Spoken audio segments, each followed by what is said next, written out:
You say you haven't been the same since you had your little crash, but you might feel better if they gave you some cash. The more I think about it, old Billy was right. Let's kill all the lawyers, kill them tonight. You don't want to work, you want to live like a kid.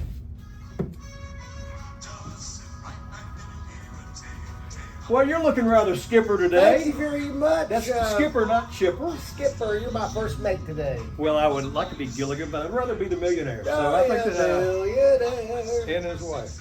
Hey guys, welcome to Two Marks and one Mike. or Two Marks, One Mike. I'm And C. Mark. I'm John Mark. And today we're talking about boating under the influence. in Yeah. Beautiful Chattanooga, Tennessee, or any lake in Tennessee. Yeah, we'll touch on a few things that what boats are required to be registered, the type of boats, and who may be required to have a boating certificate, Right. and then what is boating under the influence. I think that's the most you'll important do. I thing. mean, So this story came up because we had an incident involving someone that was driving a pontoon boat, and the Tennessee Wildlife Services pulled him over because he was not behind. You know, a pontoon boat travels what, 5 or 6 miles an hour, Yeah, maybe. yeah. It's like driving a or deck, not, since you or have not, on your exactly, you know, and captain's so hat. This guy was not behind the steering wheel. He was off to the side having a conversation with his wife and his friends, and because of that, he was pulled over, or pulled up to, because they felt like that was reckless. Right. So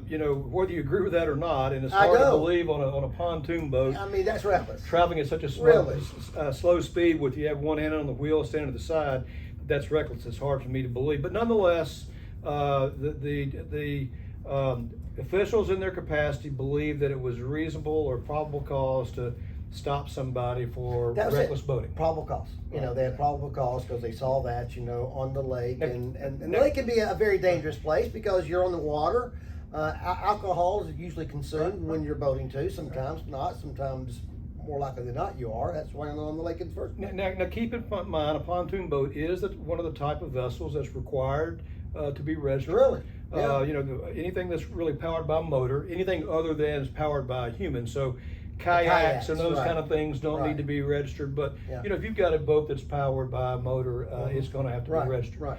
And then as far as the operator of the vehicle, if you were born after January 1st, 1989, Yeah, 89 you have to take cut the off boating here. Yeah, certificate right, course. Right. That does not mean that your kid can't operate the boat with you in it, as long as you can immediately take over the wheel. Right. Even if your child, you're teaching them how to operate Yeah. the boat, the child doesn't have to have the certificate, as long as you either qualify to not have a certificate Right. because you were born before January 1, 1989 and can take over the boat, or you yourself, if you're born after that date, you actually have a certificate to take over. So you can teach your children. Right. So, which is important if you're a boating family. Make certain your child knows how to operate. the There's a boat. lot of similarities between DUI and BUI. For example, .08 is the legal limit Correct. for BUI, boating under the influence, and also DUI. They also use a breathalyzer Correct. on the lake also. You also, because you get a boating license, you consent to the breathalyzer or a Correct. blood test. And, Correct. and if you refuse to consent, then they can, take away your license. Right. Just like they can with the car. Now, there are differences, significant differences in DUI and BUI. For example, you can drink a beer and drive a boat. You Correct. cannot drink a beer and drive a car. You're also not subject to a BUI if your boat is anchored or moored Yeah, and right. you're on your boat. You're not subject to one there. Whereas if you're in your vehicle and you're stopped on the shoulder of the road and you're intoxicated, What about- you still can be subject Exactly. to DUI. Say you live in an apartment and you're actually in the apartment parking lot before you walk into the apartment, and you're DUI, but you're sitting there and you're about to go in. Law enforcement can arrest you for being DUI, right? Correct. Okay, correct. And take that same scenario, if you have your pontoon boat pulled up to your dock outside your Right. house and you're tied up and you're not operating the Right. vessel but you're on it, you cannot be charged with BUI. Right.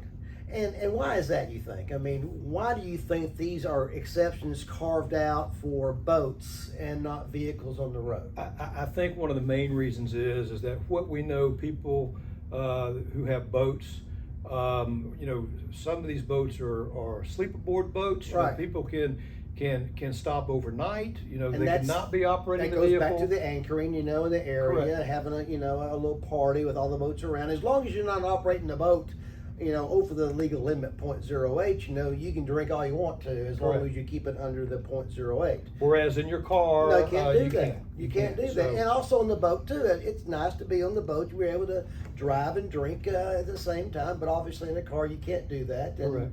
And probably the reason for that maybe is that maybe you're on the lake and you have greater visibility and maybe you can react better. But Well, your still, your lanes are Yeah. your lanes are bigger. You You're have a right. channel. Right. Your channel is much wider. Right. It may be easier, at least in the daytime, to avoid collisions. Boats typically don't travel as fast as cars Sure, unless sure. you're in some speed boats.